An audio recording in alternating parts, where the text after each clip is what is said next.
Madang Member of Parliament Bryan Kramer expressed his disappointment and embarrassment over the government's third attempt in Parliament to have passed the constitutional amendment to declare Papua New Guinea a Christian country on the eve of the Pope's visit.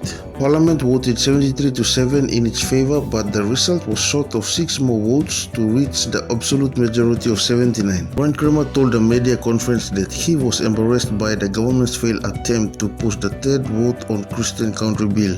Bryan Kramer stated in a statement that the government moved a motion without notice to suspend standing orders when Parliament resumed on Thursday, bypassing the scheduled business of the day, which included questions without notice and private members' bills. Bryan Kramer described it as a shameless move that the Marape government attempted to introduce the third vote on the constitutional amendment on the eve of the vote of no confidence and the visit of His Holiness Pope Francis without providing formal notice. Bryan Kramer added, following the vote tally, the Deputy Speaker announced that the government had failed to secure the required votes to pass the amendment. Bryan Kramer stated, "Since I was not given the opportunity to debate or vote during the first and second readings of the bill, I voted against the amendment during the third reading, believed it is fundamentally inappropriate for politicians to dictate what constitutes Christianity." Bryan Kramer further stated it was embarrassing to watch the government suspend standing orders to table the third vote on the amendment, only to fall short of the required votes. However, a desperate act of political grandstanding on the eve of His Holiness Pope Francis' visit,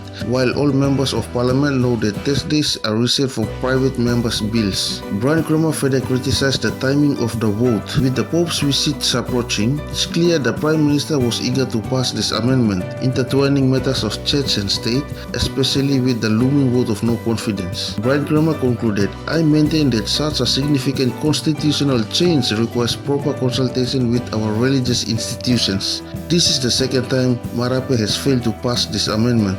In the closing remarks, Bryan Kramer reminded the Prime Minister of Proverbs 29 verse 2 from King James Bible, which stated, "When the righteous are in authority, the people rejoice, but when the wicked rule, the people moan and suffer." Bryan Kramer further stated, "Currently, the majority of people in Papua New Guinea under Marape rule as Prime Minister are suffering. That in itself is an indication of the government's misplaced priorities," Bryan Kramer stated.